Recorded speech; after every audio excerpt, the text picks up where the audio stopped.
Muy buenos días.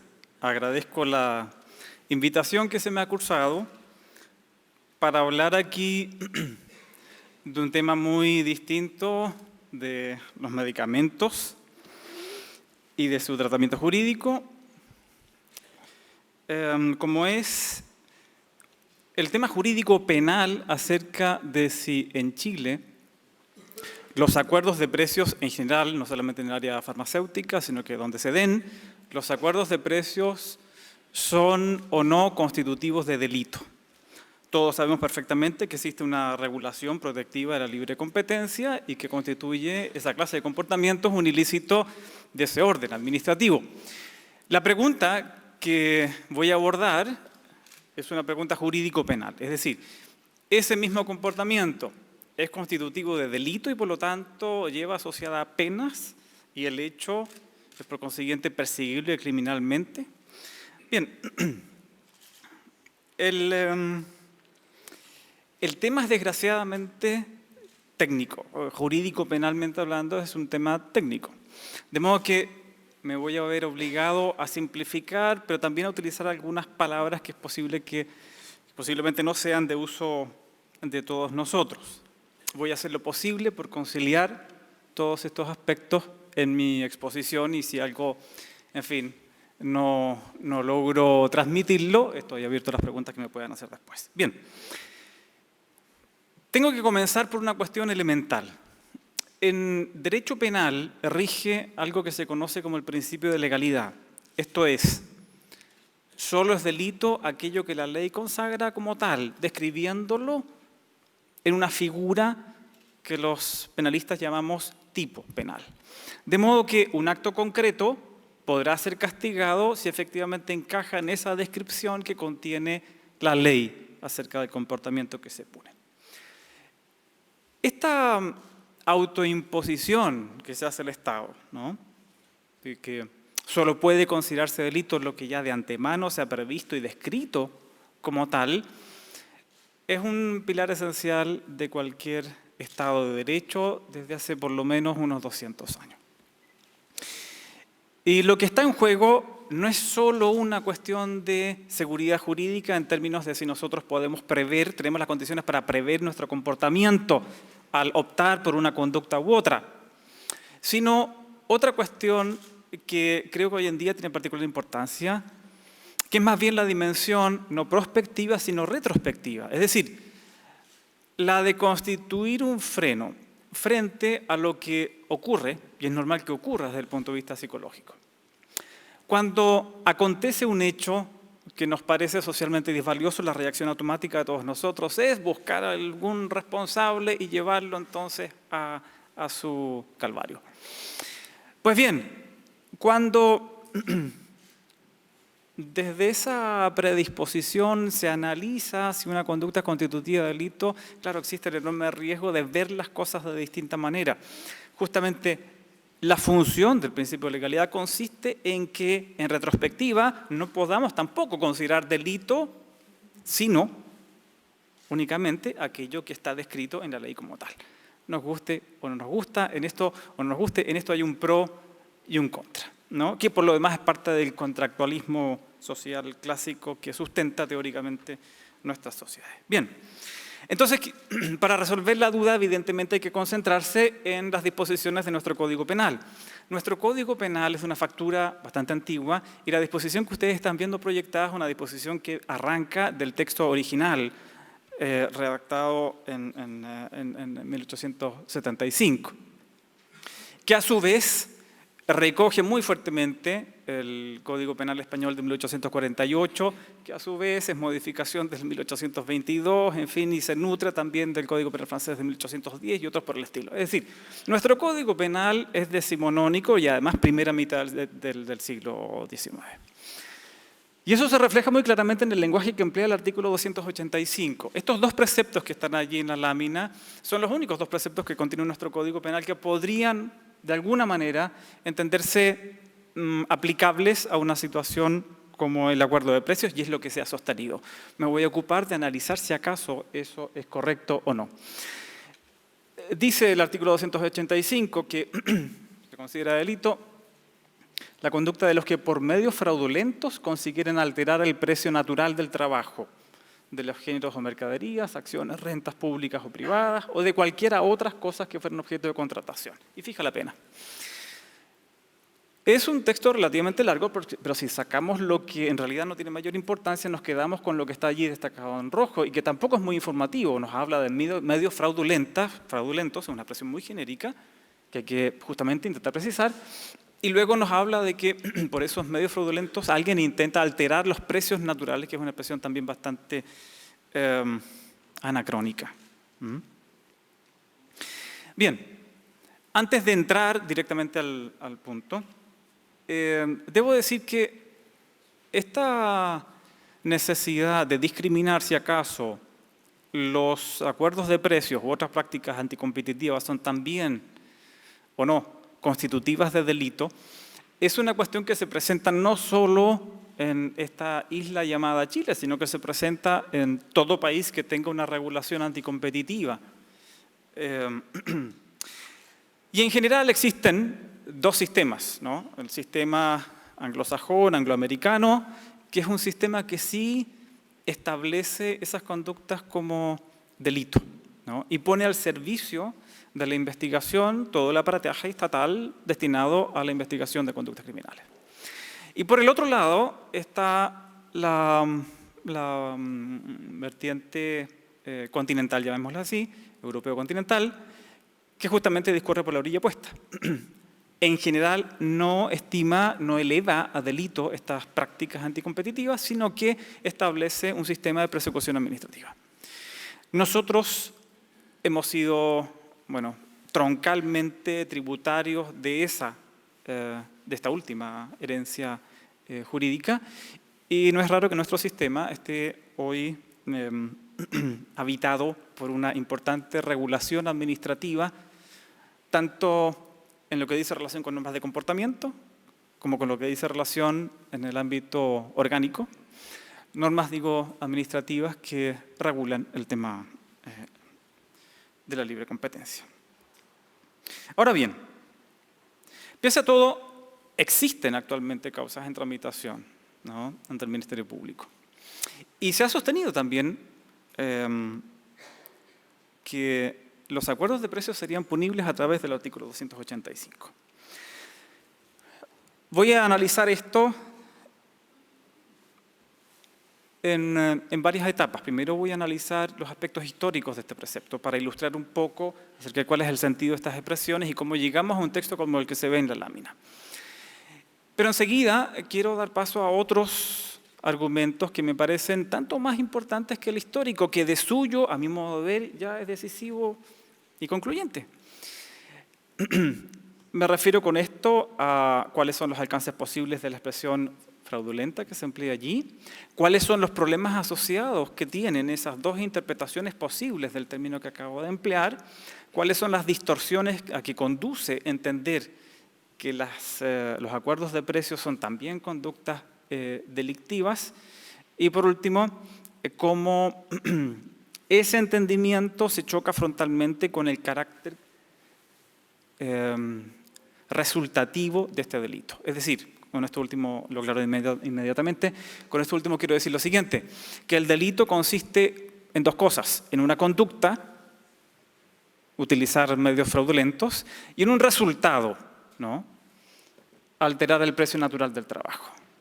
Y que allí además aparece mediado por el término consiguieren, ¿no?, que realza justamente este efecto posterior de la utilización de los medios fraudulentos. Bien, esa estructura también es, a mi modo de ver, incompatible con cualquier tesis que pretenda sostener que el acuerdo de precios, el acuerdo entre oferentes de un mismo producto, es ya un hecho constitutivo de delito a la luz del artículo 285 o 286. Bien, parto por lo histórico.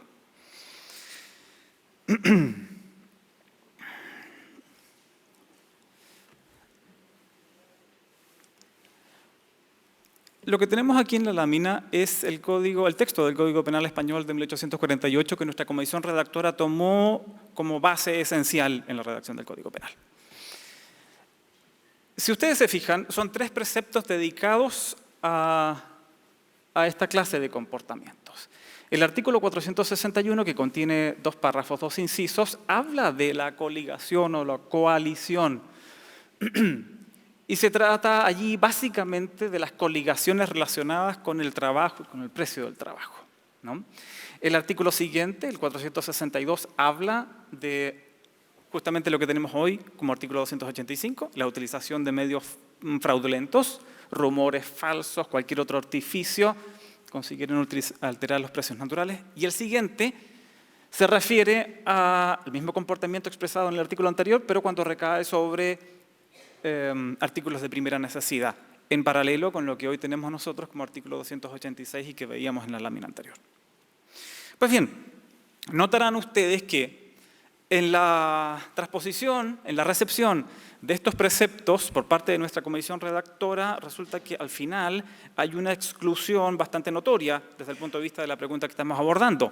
Lo que estaba contenido en el artículo 461 sencillamente no está. No hay nada sobre coligación o colusión. Esto no es casual. Esto fue objeto de discusión. Voy a adelantarme aquí, porque veo que el tiempo corre de forma muy infamemente veloz. El texto inicial de la comisión redactora contenía un precepto como, digamos, un espejo de cada uno de los 3 artículos del Código Penal Español. Y ahí están, con muy pequeñas variaciones, ¿no? Sin embargo, en la revisión del texto, revisación le llamaba la comisión redactora, Gandarillas planteó la cuestión de que a su juicio no parecía lógico castigar las coligaciones en general, pero sobre todo lo planteó él desde un punto de vista más bien de los derechos de asociación y las posibilidades de sindicalización, ¿no? Con un pensamiento bastante avanzado para la época, y la comisión, como decimos en Chile, compró el argumento, ¿no? Y adoptan la decisión de excluir la coligación en general como comportamiento. Y entonces suprimen esa figura. Es interesante notar una cosa más, lo que está indicado aquí al final. No es la única decisión que se adopta, es decir, no solamente se descarta ese precepto del Código Penal Español que se refería a la coligación, sino que se suprime esta disposición, el inciso segundo del artículo 277. Fíjense que este inciso segundo se refiere no a lo que está previsto en esta numeración en el artículo 275, sino que lo que está previsto en los 2 anteriores. Y habla de coalición o coligación. Esa es la principal razón por la cual uno podría sostener, es posible que, aun cuando se haya suprimido el primero de aquellos preceptos, la coaligación o colusión pueda entenderse como un medio fraudulento del artículo 276, actual artículo 285. Porque claro, hay una remisión allí al artículo anterior. Pues bien, cuando la comisión redactora decidió eliminar la coligación, eliminó también este inciso segundo, eliminando toda posibilidad de entender que la coalición o coligación, es decir, los acuerdos entre individuos que forman parte, digamos por así decirlo, de un mismo frente, puedan constituir medios fraudulentos. Por si eso fuera poco, agregó el trabajo a aquello que puede ser alterado mediante maniobras fraudulentas. Y entonces ustedes ven allí, al comienzo, el trabajo.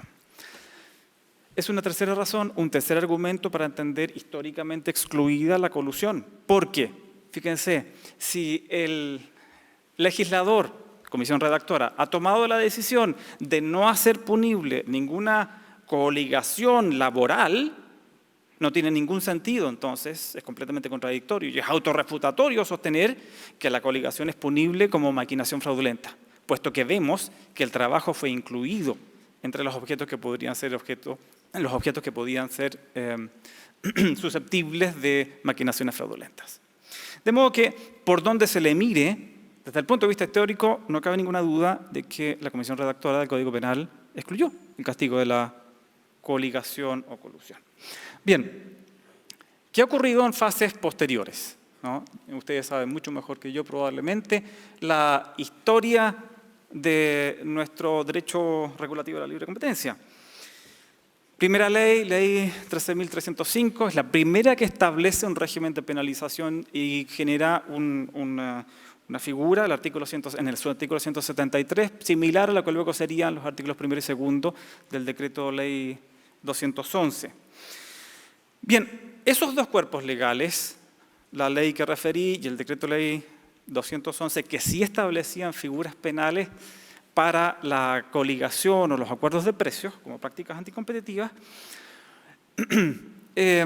fueron sucedidos por una ley que es muy importante, la ley 19.911.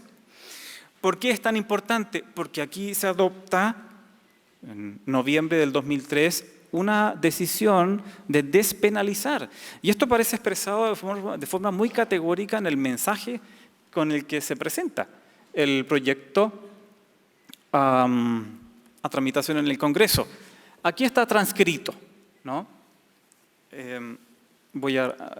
Fíjense que el título, este título no es mío. Así se lee tal cual en el mensaje, ¿no? Tercera cápita, punto 3, eliminación del carácter penal de las conductas que allí estaban previstas en el decreto ley 211, ¿no? Y explica, bueno, sencillamente no se puede tener una penalización con esa amplitud de términos, fundamenta de la siguiente manera: la única manera de reprimir y controlar estas prácticas anticompetitivas es tener figuras más o menos amplias, flexibles, que son incompatibles con un principio de legalidad en materia penal, y por lo tanto tenemos que despenalizar esto y establecer, robustecer un sistema de control administrativo, que es lo que se hizo, ¿no? Fíjense lo que se dice en los párrafos siguientes. Sin embargo, y este es el corolario, ¿no? Sin embargo, este enfoque es incompatible con la existencia de una figura penal. Y así desarrolla este argumento. Entonces, no es solamente un argumento histórico que podemos vincular al origen del artículo 285 o 286 del Código Penal, sino que también aparece claramente reafirmado en las decisiones que fue tomando el legislador. Bien, de hecho, uno también puede sostener que hay relaciones de derogación entre estos distintos cuerpos legales, pero no voy a entrar a ese tema, que por lo demás está muy bien desarrollado en un artículo que publicó hace muy poquito Jean-Pierre Matus sobre la materia, que resume en gran medida todo esto que desarrolla esto que estoy diciendo. Bien, voy a pasar a los otros puntos rápidamente. Olvidemos el problema histórico, que a mi modo de ver ya es decisivo. Dejémoslo de lado. Analicemos simplemente la figura tal cual como viene, ¿no? Tal cual como está en nuestro Código Penal. Tenemos que ver qué significan medios fraudulentos. Esta expresión es ambigua, es polivalente. En nuestro Código Penal efectivamente se la utiliza como sinónimo de engaño, pero a veces se la utiliza de una manera un poquito más amplia. Pues bien, ¿qué se ha sostenido? Se ha sostenido, mire, aquí medio fraudulento no significa engaño, sino que significa cualquier conducta indebida. En el fondo viene a significar que estaríamos interpretando esta expresión como contrariedad a deber, ¿no?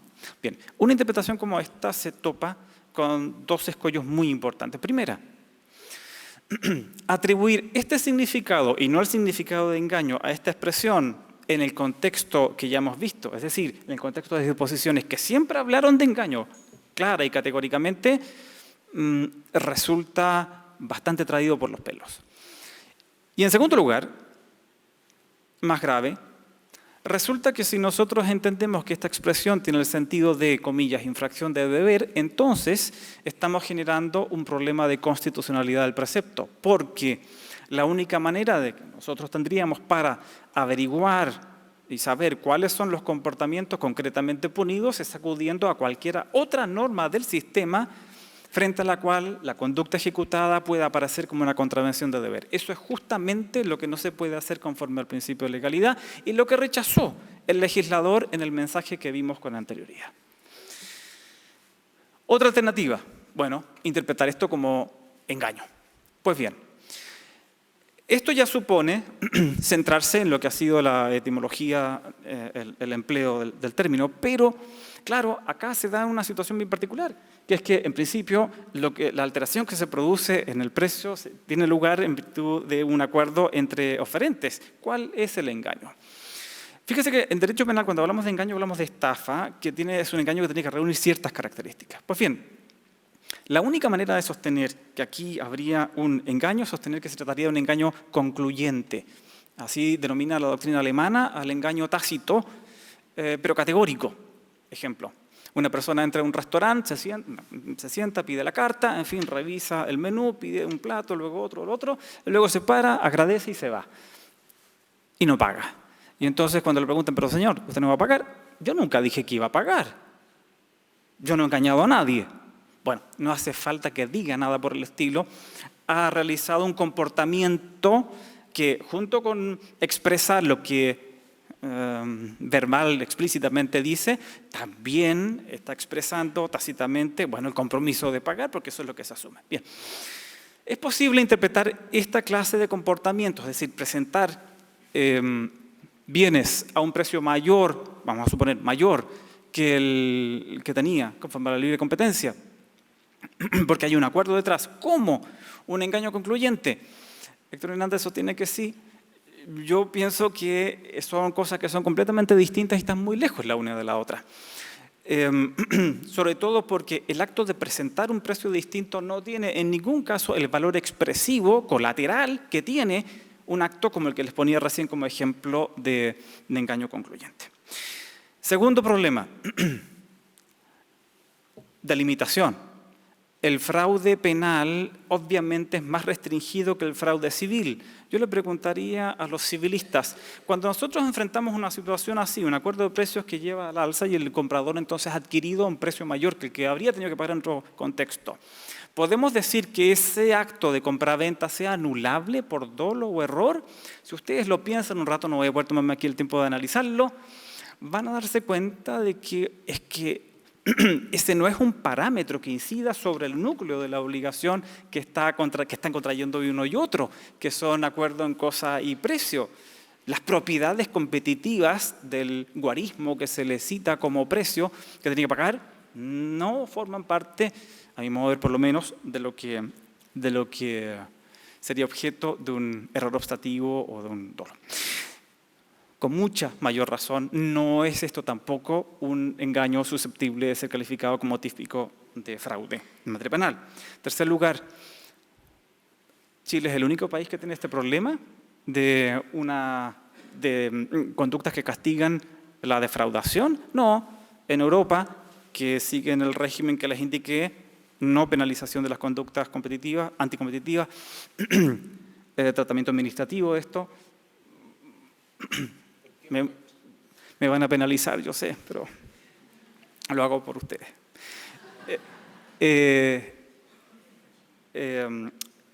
¿Qué pasa en Alemania, por ejemplo? ¿Qué pasa en España, por ejemplo? Bueno, es que no hay tal problema. Nadie aplica el delito de estafa.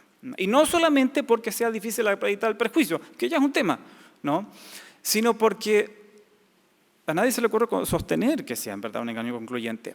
En el único caso en que sí se sostiene por algunos que pueda haber un engaño concluyente asociado es en el supuesto en que el Código Penal alemán sí castiga el acuerdo entre oferentes, pero es una cosa completamente distinta porque son los fraudes que se cometen por acuerdos entre oferentes en licitaciones públicas, porque aquí hay, claro, evidentemente un contexto completamente distinto de contacto directo con el individuo que está haciendo la licitación. Bien. Por último, aunque no tan breve tampoco, supongamos que queremos hacer pasar el acuerdo de precios por el sedazo de estos términos medio fraudulentos del artículo 285. Bueno, eso significaría entonces una coexistencia. Analicemos esa coexistencia de regímenes administrativo y penal. ¿Qué clase de coexistencia es? ¿Cómo se articula? ¿Habría aquí una gradación? Sería lo lógico. La figura administrativa castiga lo más leve, la figura penal castiga lo más grave, por lo tanto, una hipótesis más restringida. Sería todo quizá aceptable, pero muy incómodo, que fuesen hipótesis coextensivas, es decir, que se superpusieran exactamente. Pero lo que no podría ocurrir nunca es que lo punible penalmente abarcara más que lo sancionable administrativamente. Eso sería completamente insensato. Pues bien, la tesis que estoy cuestionando justamente conduce a eso, y por dos razones. Una, porque ustedes saben perfectamente, y mejor que yo, que el decreto ley 211 castiga efectivamente los acuerdos de precios, ¿no? Pero no cualquier acuerdo de precios, sino que exige que esos acuerdos de precios confieran poder de mercado. Si nosotros llegamos a sostener que en el artículo 285 podemos castigar los acuerdos de precios porque se alteran los precios naturales, pues perfectamente podríamos castigar esos comportamientos aun cuando no otorguen poder de mercado. Y tendríamos un caso en que la figura penal es más amplia que la figura administrativa. Segunda situación, perdonen que vaya corriendo, pero me falta un poquito. Segunda situación, la gravedad de los comportamientos penales hace que el legislador incluya en la regulación punitiva unas reglas destinadas a extender el alcance de los tipos. Reglas que abarcan a otros intervinientes en el hecho, ¿no? De modo que si nosotros suponemos normas exactamente coincidentes, en la práctica, tipos penales coincidentes, en la práctica, la punibilidad penal se extiende a individuos que no serían abarcados por las normas administrativas. Y en segundo lugar, los códigos penales incluyen normas que se refieren a las fases ejecutivas imperfectas del hecho, tentativa, delito frustrado. Pues bien, ahorrando la perorata técnica, no solamente sería punible el acuerdo que logra alterar efectivamente los precios naturales, sino que sería punible como delito frustrado, y así lo sostiene el propio Hernández, el acuerdo que no altera los precios naturales. Y tendría que ser punible como tentativa las tratativas no concluidas aún de acuerdo, algo que no es todavía un ilícito administrativo. Es decir, hay dos buenas razones para entender que aún pasando esto, aún aceptando esa premisa, la verdad es que es completamente inconciliable la tesis de la punibilidad penal del acuerdo de precios porque conduce a dos distorsiones inaceptables del sistema. Último punto.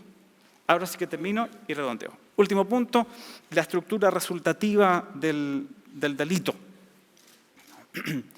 Fíjense que, y lamento no poder analizarlo con más tiempo, les dije al comienzo que este texto del artículo 285 presenta dos elementos, ¿no? La conducta y el resultado. Pues bien, la alteración de precio exhibe una clara relación, ¿no? con la conducta aquí. La conducta es separable de la alteración de precio. Es el resultado, es la consecuencia, tanto que lo subraya con el verbo consiguieren, de modo que puede realizarse completamente la conducta y aún así no conseguirse la alteración del precio. ¿Qué tienen que decir los partidarios de castigar el acuerdo de precios a través del 285? No, la alteración de precios sería la conformidad de al menos un consumidor. Bien, eso no tiene nada que ver con la estructura del precepto. Voy a poner un solo ejemplo. Supongamos que el artículo 285 castiga el engaño que produce una alteración en el precio natural. Y entendemos por precio natural la cifra que sería competitiva. Si reducimos a eso el tipo penal, fíjense lo que pasaría en el siguiente caso. Supongamos una intersección de calles y en cada esquina una estación de servicio de una empresa distinta, ¿no? Y los bomberos se han puesto de acuerdo para a las 8 de la noche cambiar todos los precios, ¿no? Más altos, por supuesto. Y a partir de esa hora, a la gente le cargan benzina y le cobran más caro y ellos se quedan con el dinero. Están engañando a la gente, indudablemente, no cabe ninguna duda. Además, les están cobrando más que lo que les correspondería pagar conforme al precio que tiene la benzina en el mercado. Más aún, engañan al cliente en las propiedades competitivas del precio, porque cuando el cliente se sorprende le dice, pero mira al frente, ve, todo el mundo cobra lo mismo. O sea, llena completamente un tipo penal entendido de esa forma. Bien, ¿se estaría allí alterando el precio natural? Evidentemente que no. ¿Por qué no? Porque el precio natural no es simplemente una cifra. El precio natural es el que resulta de el juego de la oferta y la demanda en un mercado que es sensible al movimiento de estos parámetros. Y por lo tanto, lo que en realidad se castiga en este artículo es una cosa completamente distinta. Es manipular al mercado para a través de él obtener un precio distinto. Como corresponde por lo demás a los ejemplos que ponía Pacheco y todos los trataditos antiguos cuando hablaban de, claro, una persona que se presenta en algún momento a decir que ha ocurrido una guerra o que hay tal desastre en ciernes puede provocar un alza de los precios o una baja que sea la ruina de muchas personas. Eso es utilizar el mercado. Interpretado así, no solamente cobra sentido la figura, sino que además se hace posible su coexistencia con el régimen administrativo. Y con esto sí termino. ¿Por qué? Porque podemos apreciar una gradiente en la que el puro acuerdo de precios adoptado por oferentes de un mismo bien y que conduce a que las personas terminen comprando a un precio distinto del que habría regido en condiciones normales, no satisface los requisitos del artículo 285 y es una conducta menos grave que aquella en que se utiliza justamente al propio mercado, se engaña a todos los consumidores para que ellos con su comportamiento generen un alza artificial del precio. Eso sí, ya se justifica quizá, y habrá que decidirlo a posteriori, mantenerlo como delito en el Código Penal, pero es un comportamiento completamente distinto y separable del acuerdo simple de precios.